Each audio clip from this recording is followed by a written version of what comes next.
مدرسه اسلامیه عربیه اګاره کې د ختم القرآن او دستاربندۍ په سلسله کې د یو تقریب تابع شوی و. د تقریب مشر میلمه د جمعیت علماء اسلام صوبایي نائب امیر سابق ایم پی اے مولانا مفتی فضل غفور و. په تقریب کې مولانا ابرار الله جان، شیخ الحدیث مولانا عبدالواحد، محتمم مدرسه مولانا بحر الحکیم، منتظمین مدرسه کاری محمد طاهر، کاری عتیق الرحمن، کاری محمد زکریا، مفتی سید عمر، د کلی علاقې علماء، والدینو، عامو خلکو او ماشومانو ګډون کړی وو. په روحاني تقریب کې کاری صفی الله اتیا ماشومانو ته ختم القرآن وکړو چې پکې 28 هلکانو په حفظ، 40 په ناظره، 18 جنکو په تفسیر او 9 هلکانو په تجوید قرآن ختم کو. په تقریب کې 8 طالب علمان د شعبې دراسات نه هم فارغ شو. تقریب ته مولانا مفتی فضل غفور، شیخ الحدیث مولانا عبدالواحد، مولانا ابراهیم الله جان او مولانا بحر الحکیم خطابونه وکړل او د قرآن او حدیث په رڼا کې د مدرسو په اهمیت او ضرورت رڼا واچوله. مقررین وویل چې په پاکستان کې تقریبا 25,000 مدرسې د وفاق المدارس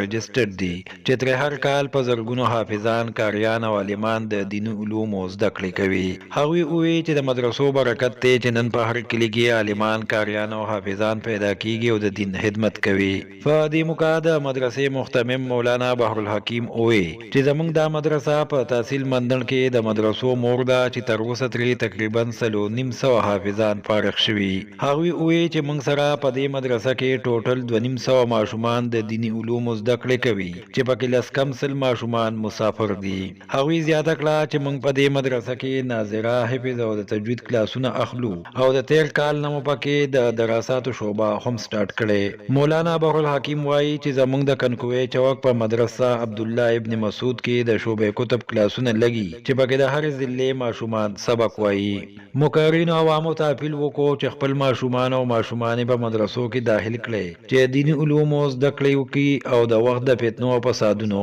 بچ شي. ضرور سره سخت خبره مه کوئ. چرته د پلار د مخې د خور سره سخت خبره مه کوئ. پلار د اولاد په جنګ و جګړه باندې ډېر خفه کېږي. د پلار د مخې چې زامن یو بل ته ګریوان کې لاس ور واچوي، دا پلار یې په دې ډېر خفه کېږي. دا ډېر لوی عذاب دی د ده لپاره. اکثر په پلارانو باندې د زړه مرضونه راغلل، د شوګر بیماران شو. اکثر پلاران هغوی د بلډ پریشر او د هارټ اټیک د هغوی مریضان شو. د اولاد د لاسه شو. اولاد ناکاره دی، اولاد بدخویه دی، اولاد بد اخلاقه دی. او ډېر خو پکې لا داسې هم وي، تاسو به پرون اورېدلي چې په دیر کې مایا او جندول کې حسنین نومې یو هلک دی او ټوله شپه به یې دا ټیکټاکې جوړولې. د ورځې به دغه چل و، د ورځې به یې ټیکټاکې جوړولې، د شپې به یې پب جي ګیم کو. او پب جي ګیم کې دا دی هله دا فلانکي شی وکوله، دې فلانکي باندې ډز وکړه، دا اوچت کښکته یې راتاو کړه، دې بل باندې سرکونډي ور واړوه. دا ماشومان چې دا په لاس کې ورله سمارټ فون موبایل یې ورکړي دي، دا د دوی د دماغو دپاره زهر قاتل دی، زهر قاتل. دا د دې وخت نه په دې زهر راواوړي نو پلار یې ورته بېګانه بله شته. ماخوستن کې قار شو، بچیه مونځ دې نشته، تلاوت دې نشته، سبق ویل او سټډي کول دې نشته، خو چې ګورم دغې موبایل ته ناست یې، د ورځې د لوفرانو سره ګرځې، ټیکټاکې جوړې او د شپې تر ناوخته پورې په بلستان کې او په کمبل کې پب جي ګیم کې په غوږ کې دې مایکونه لګولي دي. راکړه دا موبایل یې ترې اخیستی دی. پرون سهار دا هلک پلار ته برن شوی دی چې زما دا موبایل راکړه. پلار یې ورته ویل نه درکوم درله. دې هلک پسې تماچه رااخیستې ده، د 7 کالو حسنین هلک دی. اول یې پلار ویشتی دی، مور یې ورته ویل دا دې څه وکړل، بیا یې مور ویشتې ده، پلار یې مړ شو. مور یې د زنکدن په کیفیت کې هغه یې چې همدی ګاډي ته خېجوله. نو د مور په خپل زوی باندې خفګان ته وګورئ، په خپل زوی باندې خفه کېدو ته وګورئ چې مور یې په خپلو سترګو ولیده چې خاوند مې د دنیا نه رخصت شو، د وویشتو، مړ یې کو،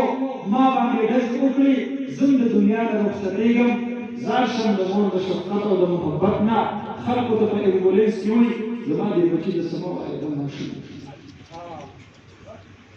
زما دې بچي ته به څه نه وایه دا ماشوم دی دا د مور او د پلار د بې رغبتۍ وجه ده مونږ چې درته وایو چې بچې مدرسې ته راولېږه نو په تاسو بد لګي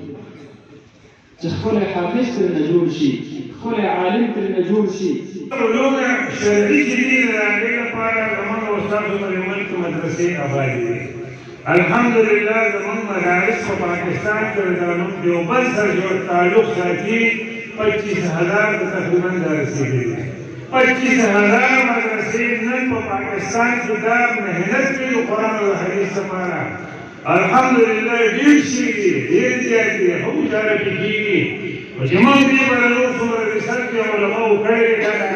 د په پاکستان کې د پبلک سکولونو تعداد یو لاک ته رسېدلی دی پاکستان کې پبلک سکولونه دا یو لاک ته رسېدلي دي او مدرسې زموږ د دیوبند د عقایدو د علماو چې څومره دي هغه 25,000 دي زما د ملګري نور محنت وکړی او 75,000 مدرسې ورسره نورې جوړېږي نو محترم موږ په پاکستان کې د پبلک سکولونو مقابله وکړه سرکاري نه سرکاري سکولونه هوړې شي او د هغې هم څه وایي موږ چې په پاکستان کې 75 مدرسې په 75,000 مدارس نور هم جوړ کړو زموږ مقابله په پاکستان کې خارج څه پرایویټ سکولونو سره وشي د هغې لپاره موږ یو محنت دا پکار دی او تاسو وایئ چې دا علما په دا مدارس جوړوي او محنت کوي وجه سره د تاسو په کلاو وګورو باندې خبره واورئ د دې منبر د سره یې درته وایم تاسو سره زموږ په دې چمله په دې منظر کې دا کوم سکول پورې کالج چې جوړ شوی دی کانګډو کالج تاسو پېژنئ که نه او کروڑو روپۍ باندې د دې کالج ته خرچه د استادانو زموږ د بچي او وروڼه او بایګان دا په استادان دي خدای دې ورله نصیب کړي او خدای دې ورله هدایت نور هم څه واکړي موږ پرې ناجوري نشته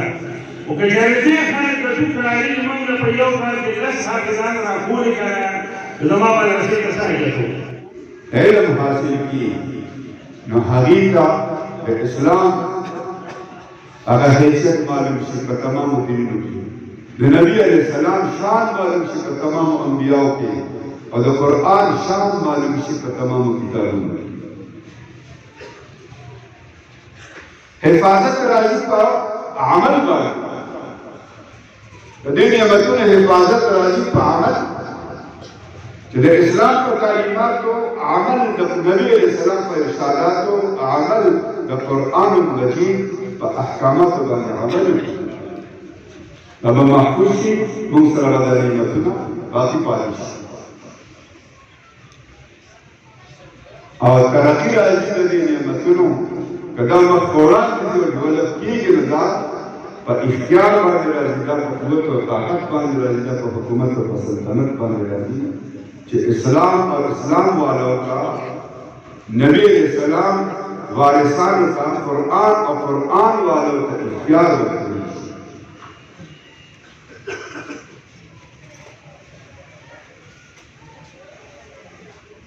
زما عزیزانو که چېرې موږ د دې درې نعمتونو په دې انداز باندې د فریضه ادا نه کړه هسې په نوم باندې به موږ مسلمانان یادېږو په نوم باندې به د نبي علیه السلام امتیان یادېږو او په نوم باندې به اهل قرآن والا یادېږو زموږ په وجود کې به زموږ په زندګۍ کې زموږ په نشست او برخاست نفس او ولاړه کې زموږ په غم او زموږ په ښادۍ کې زموږ په کلي او چاپېریال په سوسایټۍ او معاشره کې زموږ په ریاست کې اصل په نوم د اسلام او اصل په نوم د امتي د نبي علیه السلام او اصل په نوم باندې به د قرآن منونکي یو نور به په منځ کې څه الحمدلله مدرسه اسلامیہ عربیہ اگارے کی تقریباً 250 زیات تعداد دی او په دې کې تقریباً 90 مسافر طلبه کرام موږ سره دلته الحمدلله شعبه حفظ کې دي تجوید او دغه چې کوم دي ترجمه قرآن او دراسات دینیه کې او الحمدلله سګنی کال کې تقریباً 79 چې کوم دي بچو ختم قرآن او چې په دې کې تقریباً 28 د قرآن حافظانو او دغه چې کوم دي د بنات او تفسیر ختم او 16 جنکو چې کوم دي د زموږ مدرسه البنات کې او مختلف شعبو کې چې کوم دي الحمدلله نن د بچو ختمونو ټوټل څومره تعداد الکان تک تقریباً 80 پورے تعداد ہو جی جنکے 18 جی پدے کہ الحمدللہ تقریباً 18 جنکو دو تفسیر ختم ہو 28 چې کم دي د ماشوانو د حافظانو ختم او 24 پکې ناظری والو او تقریباً و کسان تجوید والا او صد دراسات والا تقریباً ټول تعداد تقریباً د 80 کسانو ختمونو مولانا صاحب دراسات شعبه تاسو اوس شروع کوئ دا جی پروس کال مونږه د کال په میاشت کې اعلان کړو او د موږ سره اته کسان چې کوم دي شعبه دراسات کیو آینده کال ان شاء الله موږ د سکول او د کالج تمام طلبه کرام چې زموږ د کلی علاقې سره تعلق ساتي نو ان شاء الله غي موږ د درخواست دي چې دلته قابل علما کرام دا غي چې کوم دي نو دا مهنت دي نو تاسو دراسات دنیا کې چې کوم دي تعلق داخلي واخلې چې دین سره یو نسبت او تعلق پیدا شي